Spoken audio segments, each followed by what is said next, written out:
pertama memiliki pengertian. Kapabilitas sistem politik adalah kemampuan sistem atau tekanan untuk bertahan menghadapi semua ancaman-ancaman dan upayanya untuk bisa mengelola sistem itu agar mampu mensejahterakan rakyat. Yang B, bidang-bidang kapabilitas, di mana ini itu berguna untuk mengetahui kemampuan sistem politik, dan di mana kemampuan sistem politik itu mencangkup 6 bidang, yakni 1. Kapabilitas ekstraktif adalah kemampuan pemerintah untuk melakukan pengolahan terhadap sumber daya alam dan sumber daya manusia di lingkungan dalam maupun di lingkungan luar. Menurut Gabriel Almond, mengungkapkan bahwa kapabilitas ekstraktif yaitu kemampuan mengumpulkan dan mengolah sumber daya alam dan sumber daya manusia dari lingkungan dalam negeri dan internasional. Yang kedua yaitu kapabilitas regulatif adalah kemampuan pemerintah untuk membentuk aturan-aturan yang dapat mengontrol serta mengendalikan perilaku individu atau kelompok agar sesuai dengan peraturan yang berlaku.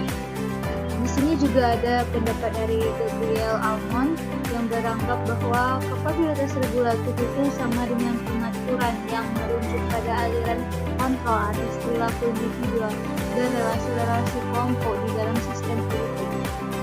Yang ketiga yaitu adanya kapabilitas distributif adalah kemampuan pemerintah untuk mengelola dan mendistribusikan sumber daya alam dan sumber daya manusia yang berupa barang dan jasa yang dimiliki oleh masyarakat dan negara secara merata. Menurut Gabriel Almond, kapabilitas industri yakni merujuk pada kemampuan melakukan alokasi dan distribusi, yakni merujuk pada kemampuan untuk melakukan alokasi dan distribusi sumber-sumber ekonomi, penghargaan, status, dan kesempatan untuk semua lapisan masyarakat. Selanjutnya yaitu ada kapabilitas simbiolik, yaitu kemampuan untuk mengembangkan pencitraan terhadap kepala negara atau juga rasa bangga terhadap masyarakat.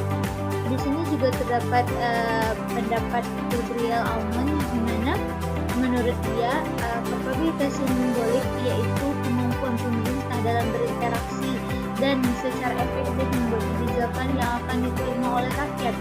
Dan jika semakin diterimanya suatu kebijakan yang dibuat oleh pemerintah, maka semakin baik pula kapabilitas simbolik dari sebuah sistem politik. Yang kelima yaitu kapabilitas responsif.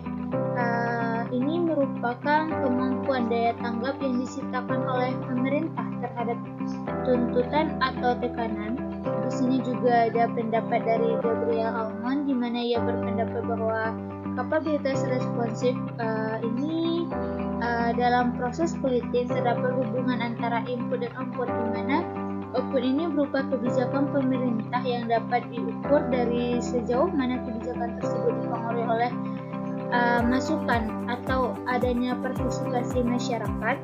Dan di sini juga ada sedikit yang berbeda dengan kapabilitas simbiolik, di mana paling pokok bukanlah yang didapatkan benang merah antara kebijakan dengan tuntutan masyarakat, tetapi kepada bagaimana proses pembuatan kebijakan itu sendiri, yakni pelembagaan mekanisme agraris dan artikulasi politik kepentingan masyarakat di dalam sebuah kebijakan politik. Yang terakhir yaitu ada domestik dan internasional. Ini adalah kemampuan yang dimiliki pemerintah dalam hal bagaimana ini berinteraksi di lingkungan domestik maupun di luar negeri. Jadi dapat disimpulkan bahwa kemampuan sistem dalam mengelola potensi yang maksimal yang berakibatkan Indonesia ini menjadi tergumul dengan permasalahan klasik yang tidak kunjung selesai. Dengan demikian, sistem politik sudah sewajarnya melakukan refleksi atas kinerja aktor politik selama ini, sehingga adanya atau akan timbul perbaikan di masa yang akan datang demi terciptanya lingkungan sistem politik yang mampu mensejahterakan masyarakat. Sekian, terima kasih.